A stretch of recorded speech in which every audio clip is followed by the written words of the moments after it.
world has gone so PC, and I blame social media. How did that come about? It's a pretty niche business to build. You need to be a good interviewer.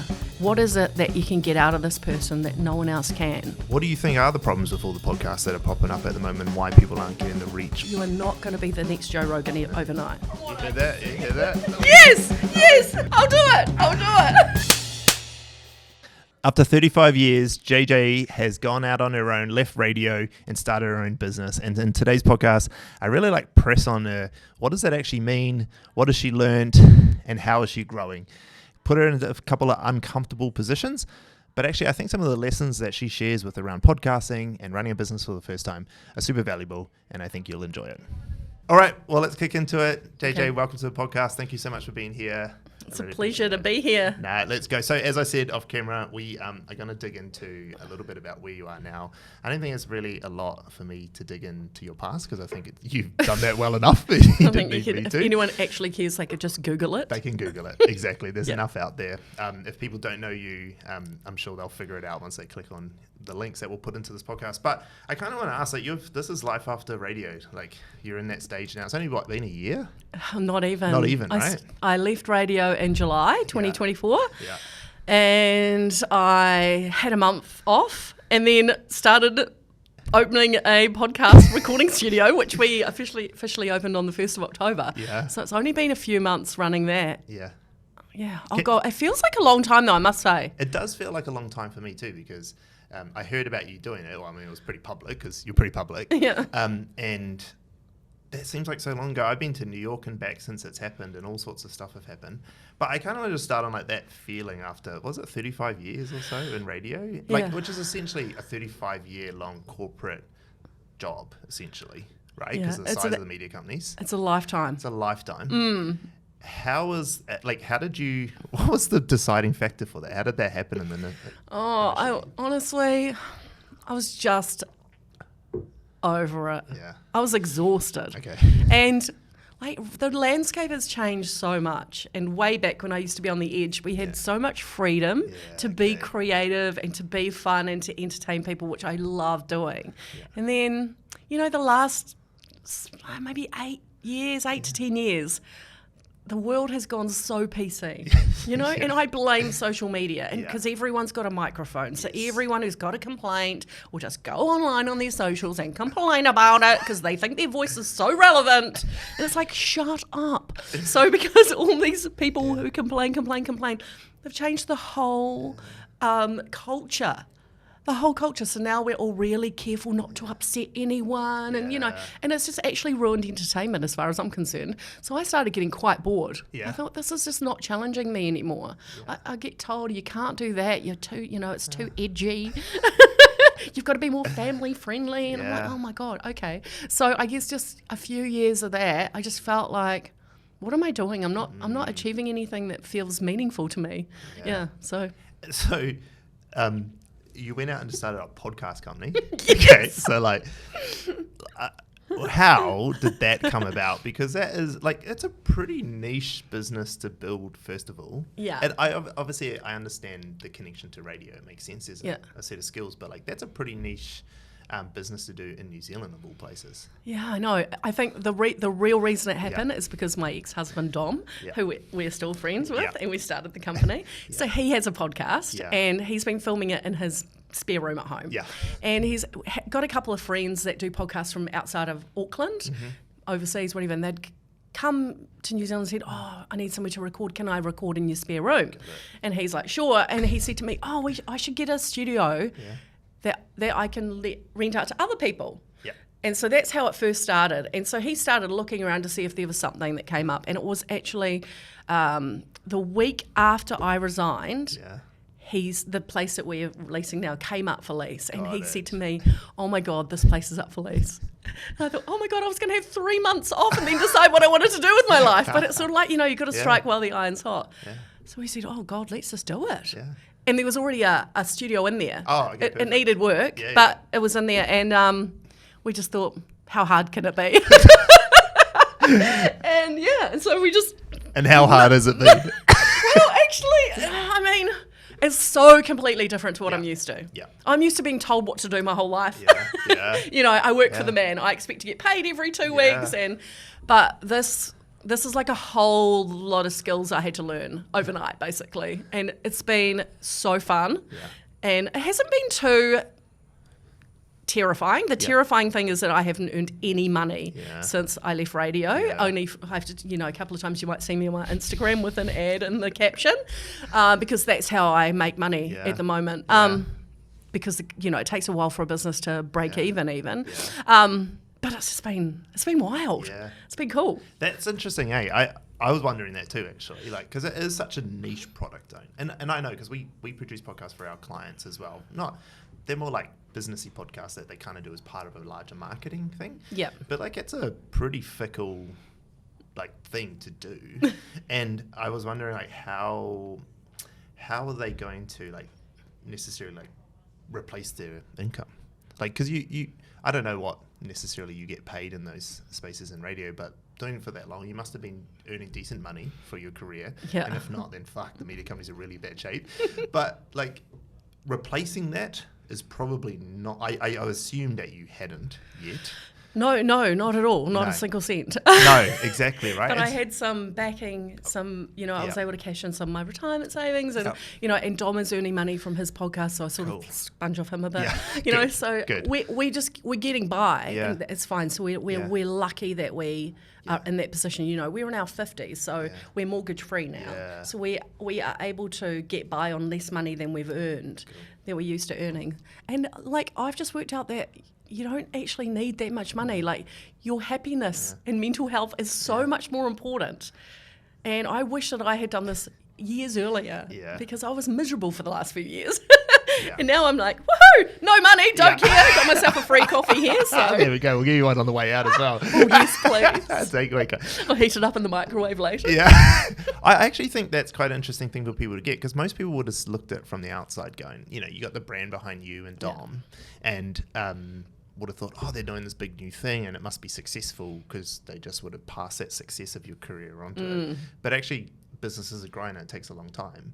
Like, how does that feel for you to know that actually this is something that I'm going to grind down? It might take a few years before it even gets close to replacing what it was. Like, like you say, you're feeling happy. Is that just how it feels?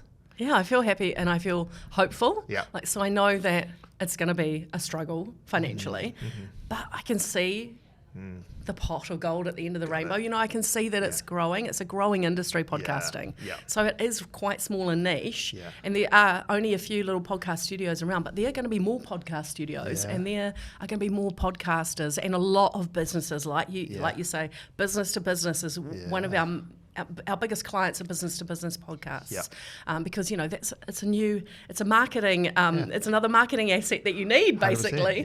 So I'm not worried. Yeah. I'm happy, and we're working at quite a slow pace as well. Like, I don't want to go all balls in and stress myself out, because I get overwhelmed easily. Yeah. So we're probably taking it a lot slower than we should. Like, you know, we're not like going out there supermarketing or anything like that, or hustling for clients. We're just sort of seeing how it goes, and then we're starting to slowly find where the need is. Yeah. And that's what we're sort of focusing on. Yeah. So, like, some businesses wanting us to help them with the content and stuff. So that's where Dom and I can be creative. And, you know, we're just working it out as we go. Yeah. What do you think you say you can see the pot of gold at the end? Yeah. What is that pot of gold? Like, where does it come from? Where is this leading to then? Okay, well, I just hope that we make enough money to pay me and Dom. And all of our, you know, like, staff are expensive. Yeah. I'll always look after them first. So just want a profitable business that just, that can support itself and has enough that we can grow and become bigger and be able to provide more options for people. Okay. You know, we want to be able to help people make the best podcast they can, and you need money to do that. Yeah. You know, so in the end, I guess, you know, retirement's not that far away. I'd like to just be able to retire happily, knowing that I did another thing that was successful, and hopefully have enough money that I can go and laze on the beach somewhere every now and then, or I don't know, play golf or whatever old people do. I'm not Move to the sun, play golf. I'm not interested in that at the moment, but you never know. No. Well, if you are, my wife will happily play golf with you. She loves that. That's all she does really these days now. I'm like, I realize that I'm a bit of a slave, aren't I? Like, I go to work all day, do like 10 hours a day, work my ass off, and then she's out playing golf, and I'm like, fuck, I got the wrong end of the stick, but good on her. Is she a good kept woman? Oh, she is. I mean, she works her ass off when she needs to, and she does, but she's actually like, I don't want this. You wanted this, so I'm going to go play golf. I'm like, good on you. At least she's happy. The last thing you want is an unhappy wife. 100%. And that was pretty much the point of us doing this business. So similar to you, it was like, how do we go out and do whatever we want when we want just to be happy? Because I was the same in corporate and hotels. It's just like, this is a shit fight. You keep telling me no. I know I can do this better than you. Yeah. Or at least I can do this better than you're allowing me to do it right now. Which I guess I still want to press on a little bit because like I'm still unsure about like how does this thing grow as a podcast studio to the size that it needs to be, and do you see it just being a studio that produces, or do you see it as being like long-term like a media arm as well? Like, you know, you got Dom's podcast and what that's doing, and then, you know, you can look at the guys over at and what they're doing with their podcast and how they're building a media. Like, what does this grow into? Is it purely this podcast studio that helps people produce podcasts, or is it a media arm as well that you have your own radio? I feel like it will become more of a media arm. Yeah. Like, you've got to start small, right? And I can only manage a podcast studio at this point. But, you know, people ask us, how can I get more listeners? How can I make money? Those are two things that people ask us the most. Yeah. So we're going to get to a point where we have to have someone who works in sales and has someone who works in the marketing of our podcast. So people pay us to rent the studio. Yep. But they want more than that. Yeah. They want help making their podcast better and awesome. And, you know, that's an all-round service. There are not many places offer it. Yep. So we want to be like a one-stop shop where you can get everything you need to make a successful podcast. And that's just because personally it's satisfying to me to be able to help people and help people create things like this. Yeah. But I just also see there's a need. Yeah. So if there's a need, we'll try and make it happen, but it's not going to happen for a little while, obviously, because you know it takes time. Got to get the money.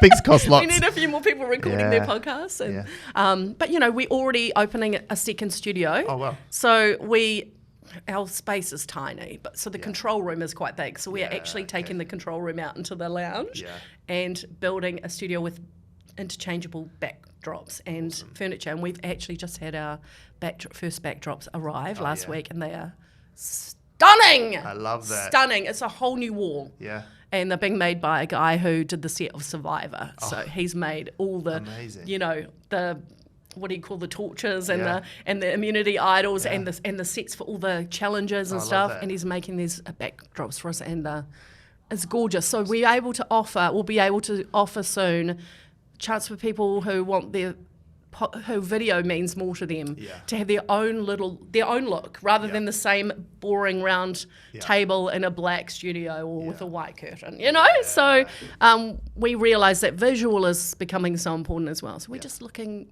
I even forget your original question. I've waffled on. Sorry. I forget it too. I had no clue what I asked. But I think, you want to know if it's going to become a media arm. So I just think it will just grow into what it has to grow into, I think. Yeah.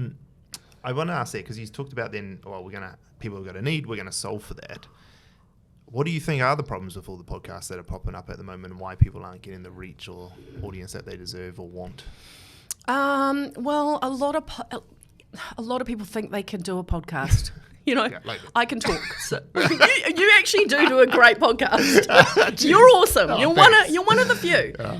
Everyone thinks they can do a podcast, and we even have clients that they come in and they do their podcast, and I'm watching them or listening to their podcast, thinking, "Oh gosh, you know, I'd like to help you with that." Yeah. Obviously, we can't just give everyone the full service without them paying for some of it. So unless you want my advice, I ain't going to give it to you.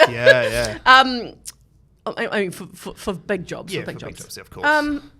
I just think. I think a lot of people expect that it's going to do really well and they're going to be the next Joe Rogan overnight. We tell everyone that comes in to see us, you are not going to be the next Joe Rogan overnight. No. You're not. Even the best, biggest podcasters. Joe Rogan took 10 years to become Joe Rogan.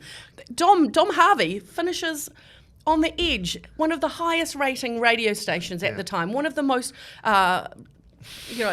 award-winning radio announcers. He starts a podcast. You'd think overnight he would be successful and all the listeners would come over. No, it took at least a year before he started feeling like he was getting any momentum, and he was interviewing some big names. So podcasting is a long game, and I think people just have to realise that and not think unrealistically that you're going to be this big star overnight without any coaching, without any help, without any great marketing. Yes. Your social media clips are important, and some people have some shit ones. Yes. You know this. 100%. We've had plenty of shit ones as well. I mean, we all do. We all do. Yeah. That's part of the learning, right? Yeah. Yeah. I mean, we can't say that we're the best at it, the most expert at it, but we have expertise in it. So sometimes we're going to be on fire, and sometimes we might miss. What are some of the lessons you take from radio to this? Because I think that there is a natural... there's a natural link, obviously, between them, not just in the fact that you're talking into a mic, but the way that a show's produced as well. Like a podcast, most podcasts that we've created in the past, we didn't think about producing the show at all. We just thought, let's put two people in the room and ask some questions. And then we realized later on, years later, we're like, well, that's fucking stupid, isn't it? Like, what's the bit out of it? Like, what's the story that we're getting out of it? Yeah. But so what are those lessons from radio as you bring into the podcast world that you can use? Because obviously The Edge and all the other places that you guys have been part of have been super successful, as you said. So why are they successful, and what can you learn as a podcaster from radio?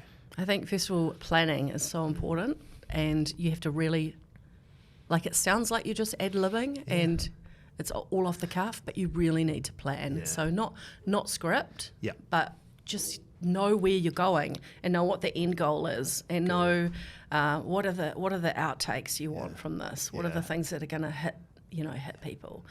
And then so that's super important, and story arcs as well, if you can do them with a podcast, and connecting with people. So it's easier in radio because people can call in. Okay, and they're right there, and you go on promos and you're out there meeting the fans. They come to you. It's different when you're a podcaster. You're not going to do a meet and greet. Get three people come up. Stand splaining live on the corner of Ponsonby Road and Richmond Road this afternoon. It's not going to happen, but you can connect with people being more active on your social media, and just showing in your podcast the type of person that you are, so people feel like they can trust you, that they like you, they can listen to you, and that's generally why they do listen to you. Once you've got those regulars, you know that you've won them over. You've got that connection. That's just so powerful. So those are the two things that I learned from radio. Interesting. What about the show itself? There's a bajillion interview podcasts out there. People just getting two people, and actually you talked about, hey, Dom got some pretty big names on it, but actually that doesn't matter in the podcast world. You could have, I've seen podcasts with, say, even Mr. Beast on it, get 1,000 views on YouTube because who was the person? I don't know. But these interview podcasts, when people are doing them, what can they do to fix these things? And look, you might not have all the answers right now, as this business is really new for you, but what do you think some of the issues with interview podcasts? I just think that not everyone's a good interviewer. They're not. They have to be a good listener. So listening to what the person's saying, forget the questions I've written out.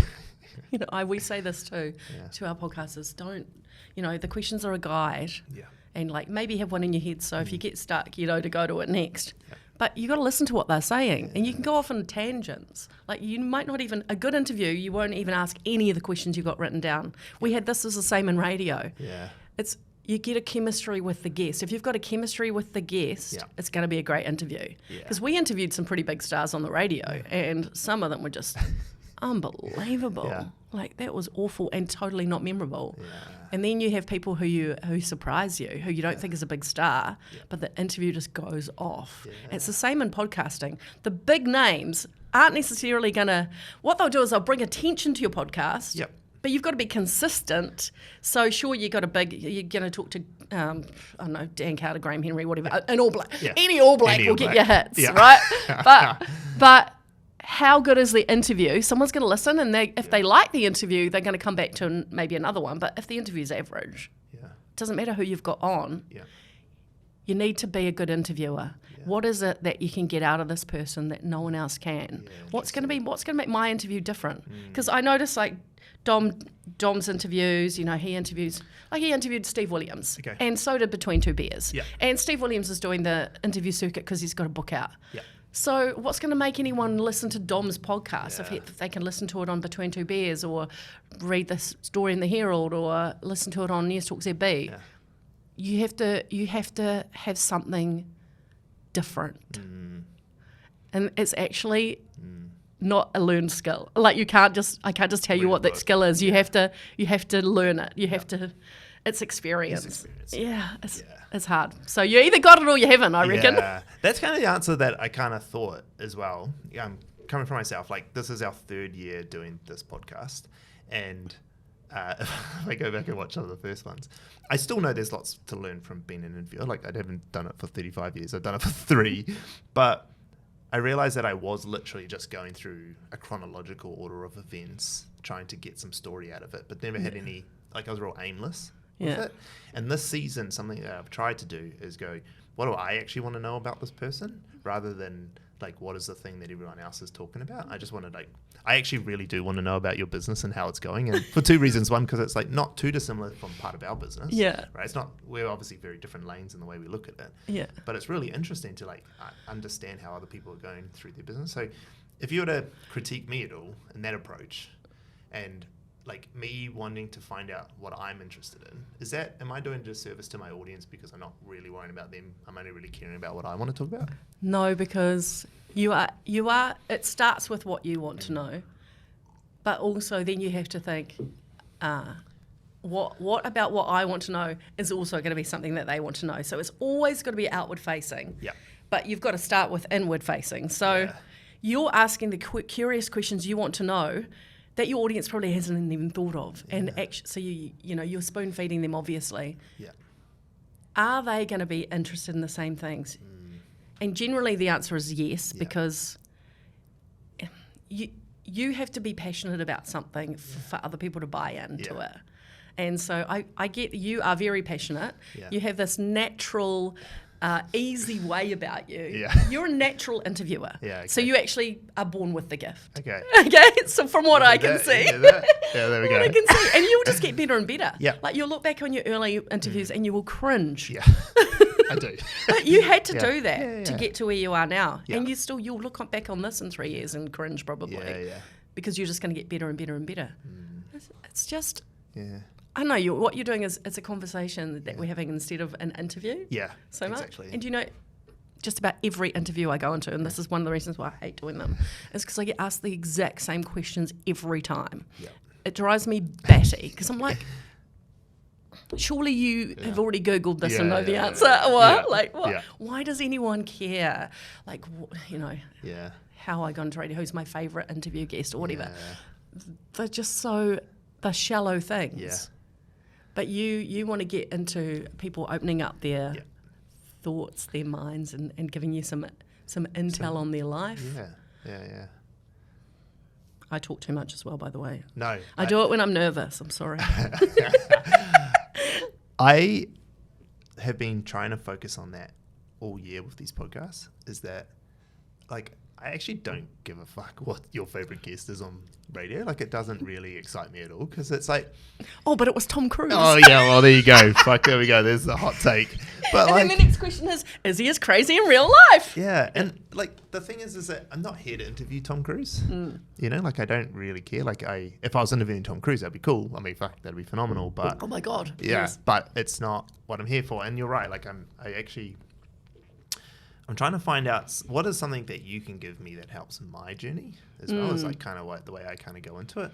And it's been a real interesting thing, actually. It's been quite good. Like, the feedback I've gotten from all the guests this year is finally someone asked me questions that wasn't maths, or someone asked me questions that wasn't this or that, and he asked me something else. Like, we had Alex King on, who was just like, thank you for not asking me at all about my dad, like at all on the thing. Wow. I was like, well, if your dad was here, I would have interviewed him, not you. And as I've been going through it for the year, I've been wondering, I've noticed that my clips and stuff haven't had some of the virality because I haven't talked about the pop culture piece that is it. So I understand that there's like a reach piece there, But I think the depth of the conversations I've had with people online through the content has been better. Like there's a lot more depth to the conversations as opposed to just people going, oh, this clickbait piece around Alex's relationship with her dad and blah, blah, blah, blah. You know what I mean? And so I don't know if it's right from a reach perspective and growing a podcast, but I think for me as an interviewer, it's so much nicer, actually. Yeah, it is nicer, but you do need the clickbait as well. You do need the clickbait, yeah. Yeah, you do. Yes. Like, how else are you going to draw them in, like, in a few seconds, because our attention span is so short. Yeah. So that's why those social media clips are so kind of clickbaity. But it doesn't have to be scandalous. It can just be leaving you wanting more. It just has to leave you wanting more. Yeah. Is that something you think about when developing podcasts, even if it's like an interview like this, for instance, and let's say the roles were reversed and you're me, would you be trying to find something to get that reaction as you're going through the interview? Or is it a post-production thing? No, in your preparation, you want to just really think what are the touch points going to be? Like, what is so interesting about this person, or what do I really want to know about this person? And those are generally, what does this person really think about this certain thing? There has to be a couple of those moments so that you've got something to hang on. Yeah. To promote the thing. Yeah, because just listening to this little blah blah that I'm saying right now is not going to get people clicking through. Exciting. That was kind of why actually like money's a real interesting thing, and I kind of often try to talk about money. Yeah. And like you there's probably a clip in there that says I've earned no money so far, which is probably enough. I swear to God. I swear to God. I'm not on the payroll. We don't earn enough to pay my studio manager the full salary she deserves. But she's so good to us. She's hanging in there. Yeah. Because she loves the startup. It's a bit of a buzz at the moment. What is that like, actually being in the startup mode? Like,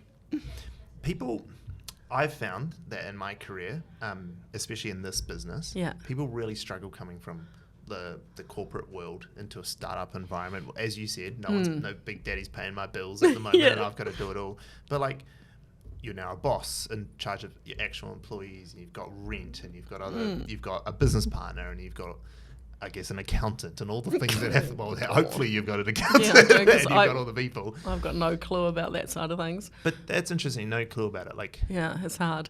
Who does have the clue?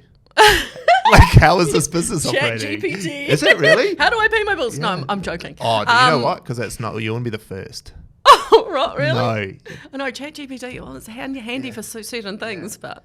But, from that, like, how do you become a business owner now? Like, who's helping you with this? How's that happening? Well, we had a business mentor at first, which was really amazing, Di Foster. Cool. She's based in Wellington, but she comes up here. And she really helped me think about a few things that I hadn't even thought about in terms of, like, not so much a business plan, but... just like a plan. Some planning stuff. I think it's boring. But she taught me about that. She gave me some confidence because we were really struggling with how to label things. Like, people come and talk to us and we could sit there for an hour and give them all our intel. And they go out and we never see them again. And we're like, we just told them all these things they could never learn anywhere else. How do we monetize that? Like, what? We just spent all day doing all these meetings. We made no money, but we're telling everyone all the things they need to do. So she helped us get our head around things like that and what we should call it, and maybe even what should we charge. And so she really helped with that stuff at the beginning, because I think costings is the hardest thing. What do you charge people?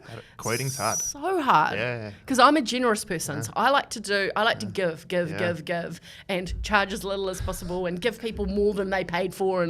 And she's trying to shake me out of that. It's a hard thing. Yeah. Getting there slowly. People don't know how to quote. I think it's one of the biggest things that most small businesses fall over because of. They don't know how to quote right. Right. And then they over-promise, under-deliver, because then they get resentment because they're like, I'm doing so much for you, pay me fuck all, or they just aren't like, they're quoting as freelancers would, they're not quoting as business owners would. Like, how do you quote for something based on someone else having to go do the work, not me doing the work? Like, I couldn't have grown this business if I had have just been like, oh yeah, I'll do it for $100 an hour. Like, then who's going to actually do the fucking work? You know what I mean? And I think it's real hard to understand that. Yeah. I think the trick is getting to know that actually you're doing your client a service by charging them appropriately, so you can have the right people around you to deliver the work the right way. And then if you can do that, then you'll build a more sustainable business, which means you're here longer term to serve your client.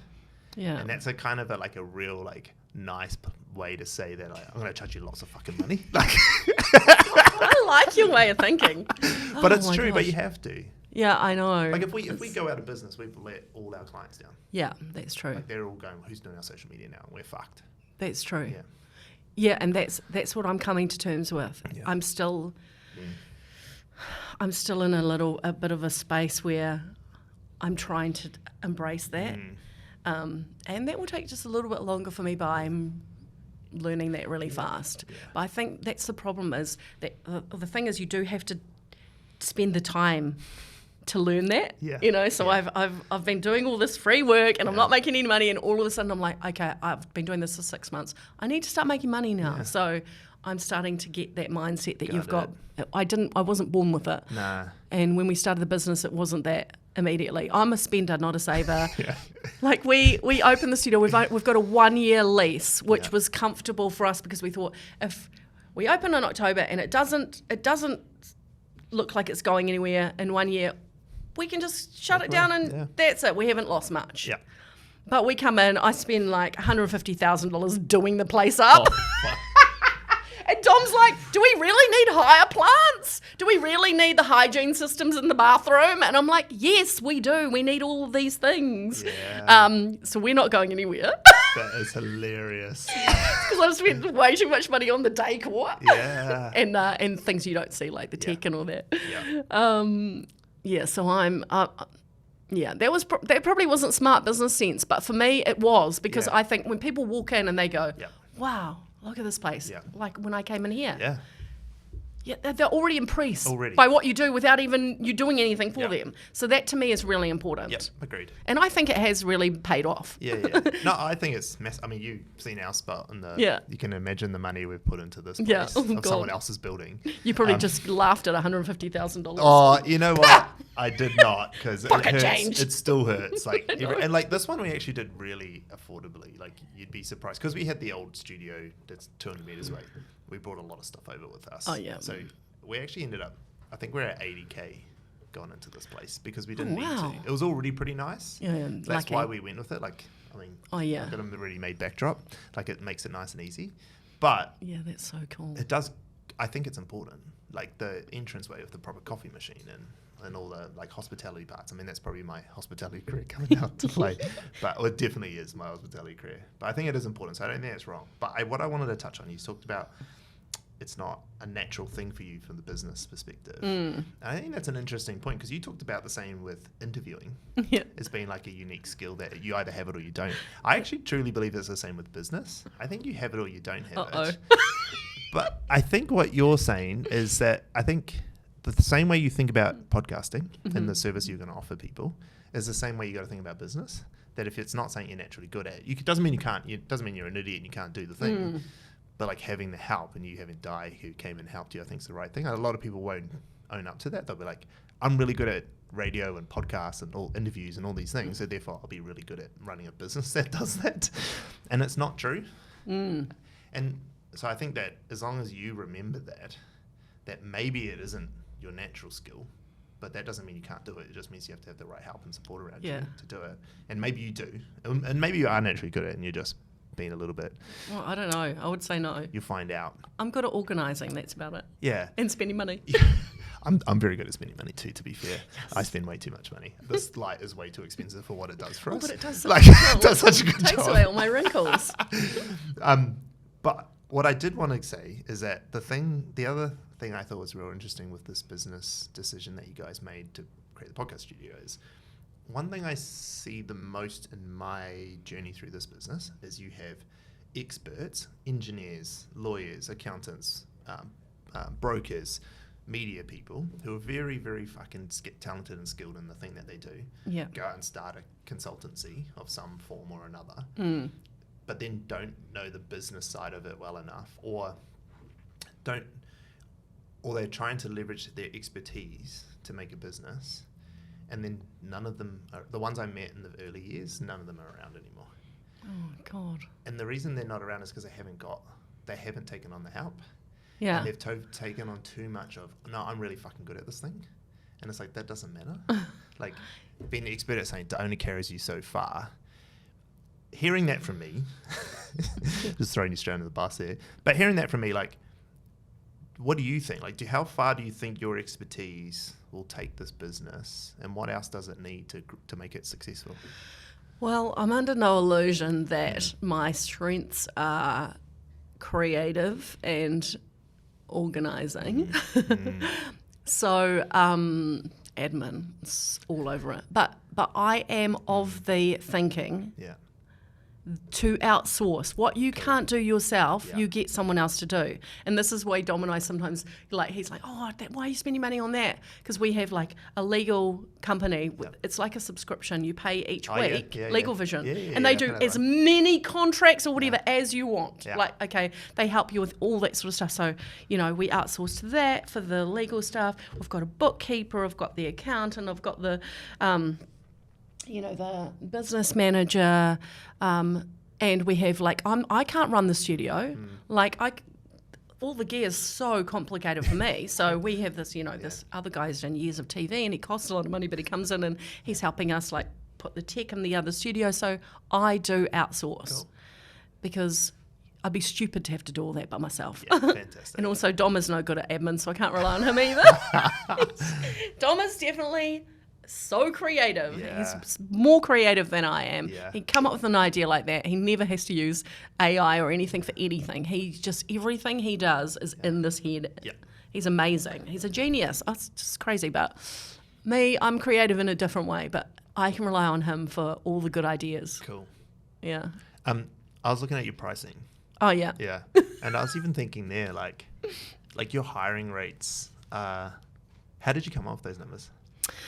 Oh, we did this ridiculous mathematical bloody chart about how much everything costs, and then I didn't do it. My studio manager and this other guy did it for me, but that's basically it. But I know that we should charge more for our studio because it costs us a lot more to run. Yeah. But I kind of want it to be affordable as well as being premium. Yeah. It's not like Joe Bloggs who's doing a podcast in their bedroom can afford to come and do it. But for a company or a business, it's not that much for what they get. They got the engineers sitting there live switching between the cameras, and they can zoom in and all this fancy shit, and they can choose their own backgrounds now and blah blah blah. And we give them all these files at the end. And we also we give everyone this experience when they come in. We make them feel really good. Yeah. We listen to everything that they need, and we'll make everything happen that they need to happen. So we've pulled out some stops that I never thought we'd have to pull out for a couple of clients, and we've just made it happen, not even charging them extra, but because we want this podcast recording to go so well. So I don't know, that's how we came up with it, some mathematical equation. Yeah, sort of like. But do you think we charge too much? Nah, fuck no.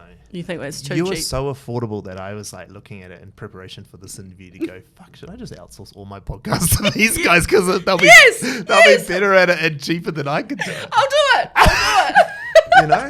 But the reason why I thought it was quite interesting and the question to ask is that you've come into the space going, no, we are experts. Dom and I are experts at this, and you've got the experience. You know how to produce this level of content, but you're charging it at almost like a market rate. Yeah, and I always think that that's an interesting thing to think about, right? Because it's like the market rate is the average, and that's what the average person who creates a podcast studio is going to charge. Yeah, and that. The way you be above market or below market is below market, you might be a bit shittier, you might not have all the best equipment, you might have no brand, you just literally got a wardrobe you put people in. And then the above market is like, no, you're getting so much more than just a studio, you're getting the expertise behind us and all the other things that we know go into making this. And also, you're not using maybe Rodecaster Pros like we're using, and instead you got proper stuff. Very good though. No, they're fantastic for the price range. Yeah, 100%. Don't get me wrong. I'm a cheap bastard. I wouldn't be buying anything else. Oh no, we were using those at first. Yeah. And we use them in our whisper booth. Yeah, there you go. Because everyone can work it, you see. Exactly. That's what I like about it. Yeah, but you're not dealing with, your cameras are static here. Our cameras, like, they move and the person operates them, and we set up all the shots and then show the client first, do you like this shot? And they go, oh, can you just zoom out a bit on me or whatever. So No, that's what I'm saying. Yeah, like, I know, we should charge more, but... It's not necessarily that you should just charge more. I just think it's an interesting conversation to have around, like, what's the value that you offer? You're not a podcast studio. You're so much more than that. Because it is so hard to start a business and get people to come and pay you money. Yeah. So we definitely started out wanting it to be affordable, and that because we need customers to come and try us out. Yeah. So we just recently put up our studio prices by about $50, and all of our current clients, they pay the old price now till the end of July. Like we look after everyone, and we don't want to like frighten people by putting the prices up. And most of the big businesses actually tell us your prices are cheap. Yeah. And I know this, but because we're starting out, we didn't really know what to charge. Yeah. So we thought in the first 6 months, even up to a year, we would charge this amount and we can always put it up. And so I know when we open our second studio, that's going to be twice the price because the experience there is way more bespoke and it's a bit more effort to, when we get more backdrops to change the walls out and all that sort of stuff. So that's where that's when we'll look at the prices again, maybe. But I don't want people to think that we're a rip-off or anything like that. I want people to think they get more for what they pay for. That's my whole, my whole opposite, what do you call it? MO. Modus operandi. I got it. It's like undersell, over-deliver. Yeah. It's always been my thing. 100%. Oh, look, and I don't think you should just go in and start charging outrageous $1,000. We had to try ourselves out, see if we're any good at this. I don't want to come in here thinking I'm going to be good at this because I don't have that big an ego. Yeah. But I do know that Dom and I have this pull and we have this expertise that you can't get at other podcast studios. So we're just sort of hoping that people will realise that and if that's what they want, then they will come to us and we'll put our prices up. Probably the best lesson I learned in pricing was figuring out what the real price is to cover everything, right? And making sure that that's right.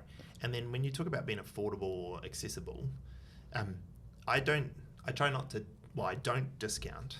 I just do it free. So if I really want someone to come work with us and they want to try and they're like, oh, I'm not really sure if you're worth the whatever thousands or whatever you're going to charge, go, all right, well, let's come and do it. Like, I'll prove to you that it's good the first time. And then you might go, oh, I don't want to work for free or blah, blah, blah. Yeah. But it's like playing the long game. Yeah. Going, look, that one, how much time are we really spending on this in terms of time? But what if they come in and they start paying us 4 times what we were going to charge because they now know the value that we're offering? Yeah. And I also do the same when I get asked to speak at places. Like people will be like, I like to speak as much as I can, especially in schools and universities and things and helping kids. And I come from Manadera, so like anywhere I can speak out south. And they're like, oh, how much is like your speaking fee? And I'm like, I'm not going to charge you because I'll tell you a number and you'll be like, we can't afford that. And then I'll be discounting my service to you and then I'll resent you for like how little you're paying me to do this. Right, yeah. Just let me come do it for free and make some content out of it. Okay. And then I've got my benefit out of it. I'll bring Lee along and we'll film it and do all the things. So I kind of like, I have the same thing as you. I want to be able to offer people service at affordable price. Not everyone can afford what we do, but I'm not going to discount. I'm just going to be like, I've got clients who pay me what that's worth, and then everyone else is free, and I just got to learn how to make sure that doesn't take up as much of my time. Yeah. So like, for instance, we do a lot of like online like webinars and whatever to like teach people stuff, and we just literally just teach some things, and it's all free. And like the last one we did, like 300 people on it. But I just recorded the whole thing. Yeah. You chuck it into ChatGPT and go build me an online course of scripts out of this. And then I sit in front of a camera and I read the scripts off. And then I got this online course and I can put up, and now I can, like, I think 600 people have been through that course now for free. But why is it 4 free? of them have now subscribed to be part of our cohort group. Oh, okay. So you're hoping So they pay money to be part of your cohort yeah. group. Okay, so you're hoping these free courses get people in to do, So what we're That's trying to pretty do is cool. we're not trying to sell knowledge, we're trying to sell the execution and accountability piece. Yeah. And it's just an interesting way to think about it, because you talked a little bit about, I want to make sure I'm getting paid for my time. Yeah. And that's like a real employee mindset of things. I need to get paid my hourly rate.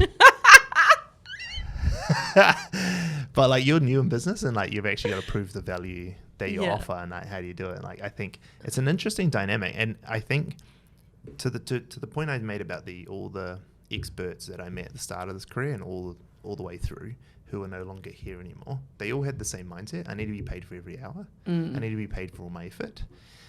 The ones who are still with us and still going around, the amount of free stuff that they do, that built their brand, that allows people to taste, and then they now buy. Like, one of my close business colleagues, Drew, he's a stress coach, and he, for like the last so I've been around for 5.5 years. We've been doing this, and for the first 3 years of knowing him, he was probably earning like a couple $100K a year. And this is all public, so I'm not saying anything he hasn't already shared. Yeah.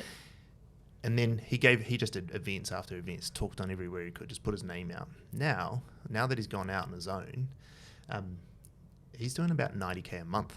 Oh my God, that's awesome. Because now he's at a point where he's given so much value away over that time that people are just like, well, he's the guy. I think that's the guy who does it.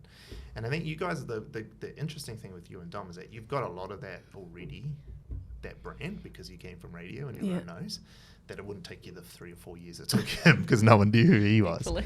But I think there's an interesting thing around money that like people are a bit too scared to have the proper conversation. I like what you said. You should talk to Dom, because because that is what I do though. I do give away so much. Yeah. And then I'm being told, like, we need to make money, or you need to make money and stuff like that. So, but I do understand that, exactly what you said. I understand the value in that. Yeah. Like, that's why we over deliver, because we want to give people more. Yeah. Just don't discount. Don't discount. Yeah, you're not the first person to say that. Do it free or do it expensive. Do it value. Not expensive. It's so that's interesting. I'm learning a lot from you today. Oh, thanks. Oh, we should have this conversation back before October. Don't worry, you're early in the journey. I think it's important. I like this. Like, we're finding, like, we could. There's not many people in this industry of podcasting that. So we need to find like friends we can talk to and like common mentors and things like that. But I find like couple of podcast studios are quite competitive, and everyone is. And I'm just like, oh, okay. I thought we were going to be friends, but obviously not. So that's the industry in general. That's New Zealand and the industry in general. People don't like to share. They're always. But it's like we're not poaching each other's clients. Well, there's enough room for all of us, because there's a lot of podcasters out there. But anywho, I'm obviously naive. I don't think you are. I think actually, so it's been our strength. And if you watch or consume, or anyone who watches consume any of the content I do, I'm like the biggest overshare of all time. And I tell everyone everything. I tell the money, I tell the hards, the highs, the lows, and everything. And people, they find it a little bit jarring at some points, but the ones who don't and who agree with me and come in and want to share, they're also all the ones that are succeeding, because the ones that are like being real protectionists, they actually end up losing long term, because like no one wants to do stuff with people like that. No, long term, and like we've been able to win a lot of big contracts off of some of these agencies and things, of people who are like a lot. Just dirty tactics. Oh God, I hate that. Yeah, and like we give away everything. Like anyone could walk in here. Like I've given competitors playbooks of like, this is how you do it, bro. And like for me, it's like, instead of trying to get a bigger slice of this pie, let's just all grow a bigger pie. Yeah. Like what if every business just had a podcast? Then both of us would make so much more money. Exactly. Rather than like us trying to like steal each other's podcasts off each other. I'm not into that, because I have morals. Yeah. So like, if someone wants to come to me and do their podcast with me, great. But I'm not going out poaching other people's podcasters. That's not the point. No, that's the point.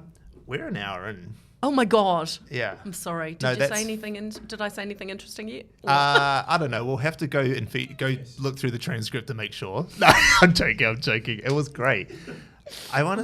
For me personally, I think it was really good. Like I got a lot out of it actually, and I think I got a lot of affirmation for people who listen that I know listen, who would like to hear it come from someone else other than me, because you say a lot of the same things I'd say about it. They're like how hard interviewing is, how long things that take, how hard business actually is at the beginning, giving away stuff. So there's a lot of key lessons, I think, and I'm really keen to watch and follow the journey because I think it's interesting. And watching you and Dom do your thing is cool. Dom was here the other day. He popped in for coffee. What was he up to? He came in randomly, coffee with Connor, who's one of the guys in our team. And Connor was like, oh yeah, I didn't even know who he was. And I was like, fuck, he's some fucking Harvey. Everyone fucking knows who he is. What was, because I wasn't here last week, I was in Vanuatu. Yeah, he came in, they just had a coffee. Did Connor invite him in? Well, what did they talk about? Podcasts, I guess. It was just like, he hasn't even told me this. They just had a coffee, and then as he walked out, we had this other guy coming in. He's like, "Oh my God, it's Dom fucking Harvey!" And all the like, I got a bunch of Gen Zs in the team, and so they're like, "Who's Dom Harvey?" I'm like, "You guys." Oh no! I know we're getting old now. And I was like, but they got an even split. The rest of them, like, you know, the older guys on the team were like, "What do you mean? Who the fuck is Dom Harvey? You pricks!" Anyway, we entertained your childhood. Yes, exactly. Oh my God, we're nostalgic for people in their 20s, 30s, well, mainly 30s and 40s, right? Yeah. And then the young ones are coming through now and they have no idea who we are. So we just seem old to them. Exactly. Has-beens. Official has-been. That's me. That's it. Official that's has-been. You heard it here first. You can make that in your highlight reel. No, thank you so much for coming. I really do appreciate it. Oh, no worries. Honestly, if you want to just catch up and we should chat and we should just book in some time for a coffee anyway. Well, yeah, I'm keen to do that. It'd be quite cool. We can actually ask each other proper business questions.